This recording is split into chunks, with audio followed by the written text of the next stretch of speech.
Family dragged me to Arthur the King yesterday. I'm not familiar with that. I'm not trying to make a joke. Is it a King Arthur?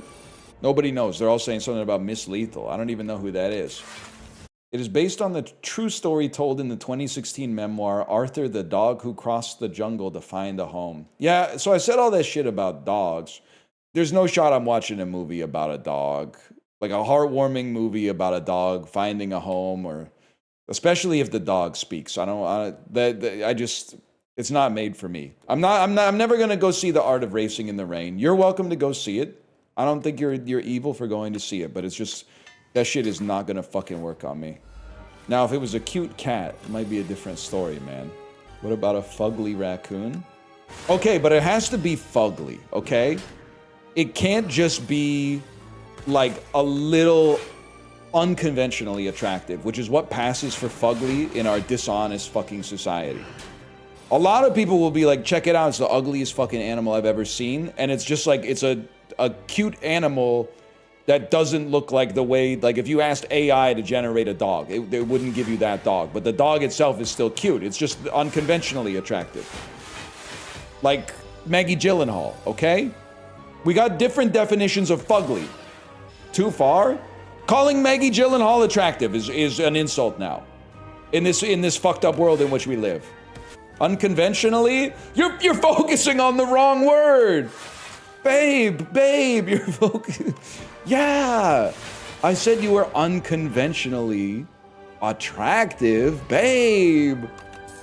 Not every word in a sentence has the same emphasis, babe. I did not call her a fugly dog, okay?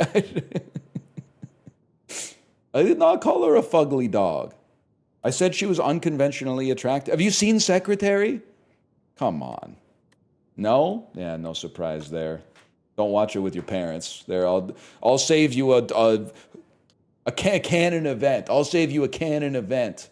Everything was good in my life until I watched the James Spader, Maggie Gyllenhaal movie Secretary with my dad. Oh, to be 24 or 25 years old again and be like the third white guy to be playing Dark Souls and having to tell people it's actually really good.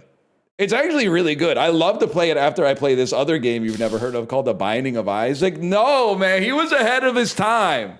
Sometimes years out. I think I copped DS2 because of your playthrough. Yeah, that's my bad. I don't know what I was thinking. Kept saying shit like, it's even better than the first one. I don't know what I was on, man. Doesn't really make any damn sense. And it's pissing me off because the same people that are now telling me Dark Souls 2 is goated were probably telling me Dark Souls 2 sucked when I was saying it was goated. Now I've come around to the idea that Dark Souls 2 actually sucks. And they're telling me, no, you were right in the first place. It was actually, that was the best one. I didn't say Dark Souls 1 is unconventionally good in a Maggie Gyllenhaal sort of way, okay? You're putting words in my mouth. I was saying that Dark Souls 1, some of the things that as a more jaded adult, if I played Dark Souls 1 with, new eyes, I might be like, what is this Lost Izalith bullshit?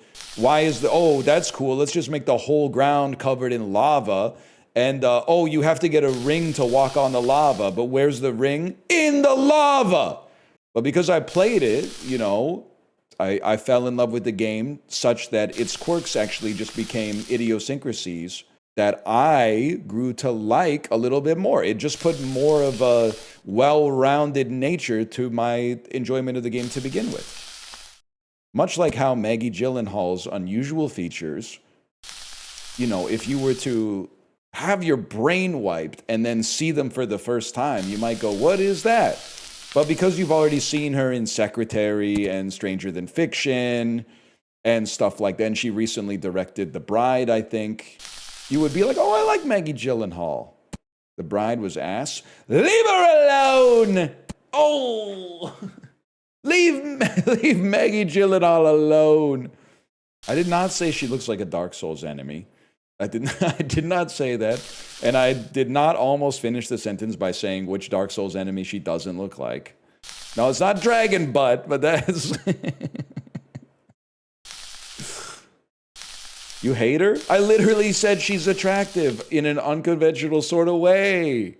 That's actually cooler than being attractive in a conventional way, which is boring.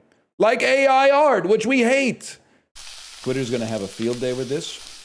Twitter and Blue Sky are both reacting in negative ways to this. Blue Sky is going, he shouldn't say that. Maggie Gyllenhaal is a beautiful spirit and soul. Twitter is going, he should be calling her even fugglier.